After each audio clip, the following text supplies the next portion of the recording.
Bonjour tout le monde et bienvenue dans une nouvelle vidéo sur la chaîne.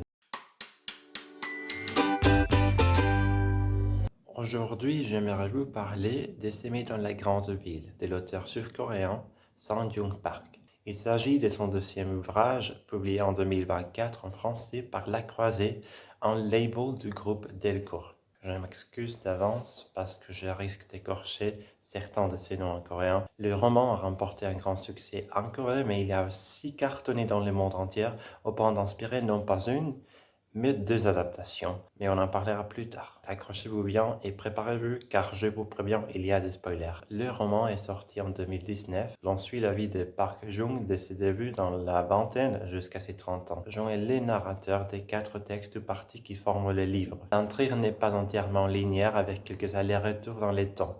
Je dirais toutefois qu'elle suit assez l'ordre chronologique. Chaque chapitre est consacré à une période différente de sa vie et aux personnages qui ont laissé une trace. Dans la première partie, Yoon rencontre Jae-hee à l'université, où ils font des études de français. Puisqu'ils mènent une vie de paria assez hédoniste, ils deviennent vite des amis inséparables, finissent même par déménager ensemble, partager donc un appart. C'est chapitre marqué par leur complicité, l'amitié y étant le thème principal, mais il aborde aussi des sujets importants dont certains restent assez tabous encore aujourd'hui dans la société coréenne, notamment l'avortement, les relations abusives et le sexisme en Corée, ainsi que le combat intérieur des gens pour s'accepter et vivre ouvertement en tant qu'homme gay dans une société qui reste fermée d'esprit à cet égard. Je dirais aussi que l'amitié que Jung porte à Jae est un peu toxique quand même. Il devient codépendant mais s'éloigne progressivement peu à peu après que Jae entame une relation sérieuse et se marie finalement. Les 3 autres textes se centrent sur la vie amoureuse du protagoniste, chacun portant sur l'une de ses relations. D'abord, il sort avec un homme qu'il connaît dans un cours de philosophie, et leur relation est vouée à l'échec étant donné l'écart d'âge et leurs valeurs et personnalités très différentes, opposées. Après, la troisième partie, aussi en partie la dernière, aborde la relation avec Kyuho, avec qui Jung a une relation plus honnête et épanouissante, même si les choses deviennent de plus en plus monotones entre eux. Malgré tout, il finit toujours par tout gâcher, on dirait qu'il est un peu accro à l'autosabotage, quoi. Jung cherche le bonheur et une relation, mais c'est sans sécurité, ses choix impulsifs et son manque d'acceptation de soi l'empêchent souvent de réussir. Et il finit par avoir énormément de regrets. Il est un vrai cœur d'artichaut, les pauvres.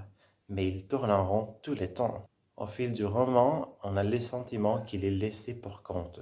Soit que les autres s'éloignent de lui, soit qu'il reste en retrait. Quoi qu'il en soit, il est de plus en plus seul, et au fur et à mesure que l'histoire avance, jusqu'à ce qu'il se rende compte qu'il a peut-être gaspillé beaucoup d'amour, même si le roman n'a pas un happy ending comme on pourrait l'espérer, cette prise de conscience laisse entrevoir un espoir. Il pourrait changer avec le temps et mieux s'accepter à l'avenir.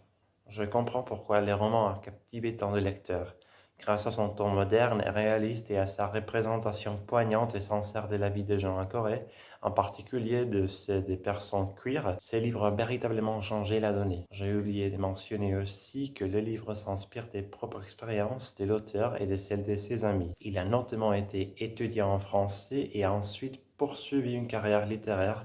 Tout comme Jung et tout comme lui, il avait du mal à s'accepter tel qu'il était. Le roman aborde de nombreux sujets et complexes et tabous aussi. En plus de sujets que j'ai déjà mentionnés, il traite du cancer, du deuil et les plus importants, à mon avis, du VIH. Jung vit aussi avec le VIH, qu'il surnomme Kylie avec humeur, en hommage à la diva pop Kylie Minogue, et l'on voit comment cela transforme sa vie amoureuse et ses relations. C'est une représentation audacieuse et magnifique. Est-ce que vous vous souvenez que j'ai déjà dit qu'il y a 2 adaptations de ces romans? Eh bien, je les ai regardées aussi. D'abord, il faut souligner qu'elles sont différentes avec des distributions différentes aussi. Il y a le film d'abord qui dure environ 2 heures et ne couvre que la première partie du roman. Il se concentre donc sur la vie de Jung et Jae à l'université et les tons est à la fois un peu humoristique et sans phare. C'est l'histoire d'une bad bitch et de son meilleur pote, le mec homo, qu'on le décrit les protagonistes lui-même au début du film. À mon avis, le film apporte quelque chose à l'histoire, surtout parce que l'on voit un peu plus de la perspective de Jae et ses problèmes, et devient d'une certaine manière un personnage un peu plus nuancé. Ensuite, il y a une série de 8 épisodes d'une durée d'environ 50 minutes chacun. Chacune des 4 parties du livre est adaptée en 2 épisodes. Là, la partie romantique a beaucoup plus de poids.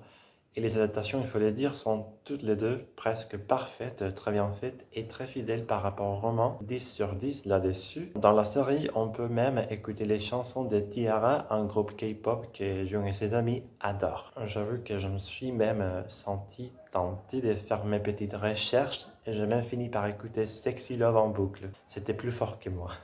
Bien sûr, les 2 adaptations modifient certains éléments du livre. J'irais même jusqu'à dire qu'elles améliorent certains passages du livre que j'ai laissé apprécier davantage. Par exemple, ce que j'aime bien de la série, c'est que les groupes d'amis des gens restent à ses côtés quoi qu'il arrive. Leur amitié est vraiment soudée et ils s'entraident constamment.